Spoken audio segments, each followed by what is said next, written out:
Good evening to you, Professor Welte. Thank you very much for joining us.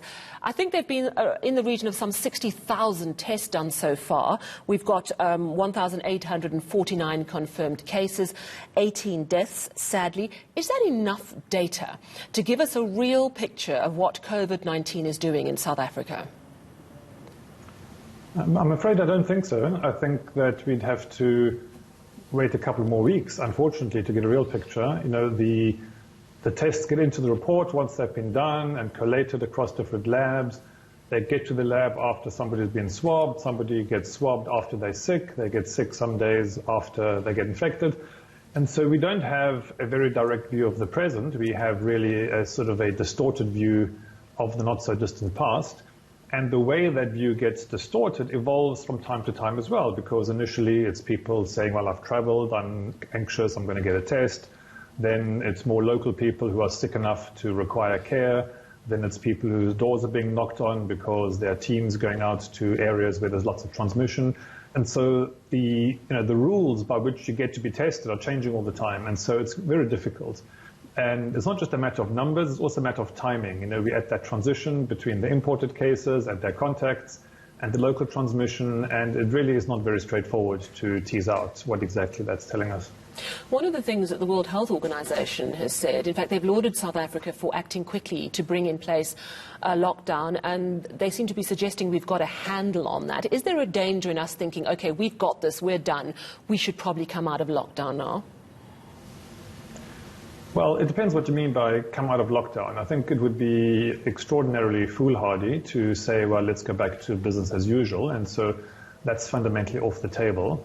But on the other hand, a lockdown is not without its fairly severe consequences. And so you have to ask how much movement restriction, how much social distancing, how much regulatory closure of restaurants and nightclubs and so on is enough to bring this under control. And I think we can't just also say, oh, well, we have to be strong, we have to do every last thing that we can. There is a cost to everything. And so somehow we have to find a middle road. And I don't envy the president at all, having to come up with some kind of message, everybody waiting to hear, is it going this way, is it going that way? I think he cannot possibly know what the consequences of his actions will be exactly. I think he has to do something reasonable. I don't know all the advice he's been getting. So I think it's a very difficult time. But I think somewhere between keep the lockdown going, destroy jobs, affect people's welfare in a multitude of ways versus business as usual, somewhere in between there is a thing of doing enough. And one of the crutches that I think we should lean on when we sort of try to analyze these situations is, core concepts in epidemiology. There's the very famous R0 or R0. You've probably heard about that. So very, very simply, if you parachute somebody into a situation and they're infected with panic virus and it lasts for about a week, and in that week they are likely to infect about 2 more people. Then maybe the week after that they recovered, you have 2 infected people, 1 week, within a week those 2 infect 2 more, and so it cascades until somehow the efficiency of transmission burns out. If on the other hand you parachute in 100 people, but on average they only every other of those people infect somebody and the other 50 do not, then 1 week later you have 50 cases, a week later you have 25. So it's very critical. The outcome of an epidemic spread is very critically dependent on how many new cases each one creates. And we don't know exactly what that number is, but in a few places where there's been good data, it seems to suggest that this sort of R0, this sort of multiplicative effect that we are getting from COVID-19, and of course it's not a number written on the back of the virus in a package insert. It depends on how that thing behaves, how it's transmitted, what the local customs are, how many people there are in a room, all of that. But the numbers people are estimating in the good data sets are sort of 2 to 4 mainly, maybe some are a little bit higher, some a little bit lower. So if you take a number in the middle there, 3, it's nice to limit all transmission 100%, but if you just bring it down by at least 2/3, that number 3 becomes the number below 1, and then we're kind of in a much better footing. So where are we? I mean, that is quite a scientific, mathematical explanation. So what are people saying in your sort of scientific community around where we are? Are we going to still see a big outbreak?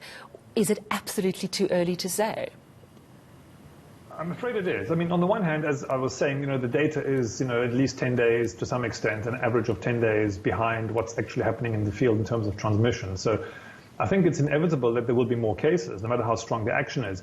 If you look at the South African data, we saw a sudden decline, which I think is not easy to explain. pretty much on the day of the lockdown, and it simply could not have been the lockdown because of these natural delays. It's just about plausible that the first announcement by the president, which advertised the closing of schools within 3 days, had some initial effects and made people really pay attention. Maybe we did get to a kind of a better social structure fairly quickly, and maybe we did prevent a lot of the spillover that could have happened between the travelers and the wider community, but it is difficult to say at this point. Of course, no one wants to be the president to actually have to make this decision. From what you're saying, it would be foolhardy to completely lift the lockdown after 7 days. But equally, as you say quite rightly, we have to balance very serious economic issues. Is there a possibility, and could it work sort of scientifically, medically, in terms of controlling this curve, to have a brief pause and then go back in? Or is it about loosening up some elements of the lockdown?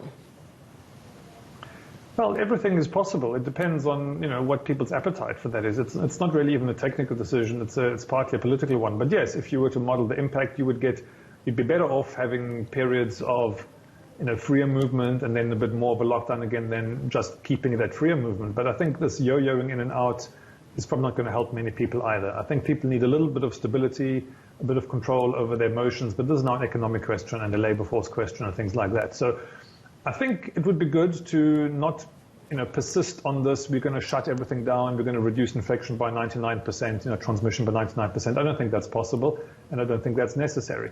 So, but it's impossible for me to say, well, R0 in South Africa was in fact 3.5. We need to reduce it by 3/4. These are round numbers. They may not be far from the truth, but we don't have data that we can analyze and that's going to spit out the number. Yes, reduction by 3/4 in the transmission is what you need, and then you're good to go. We can't say it like that.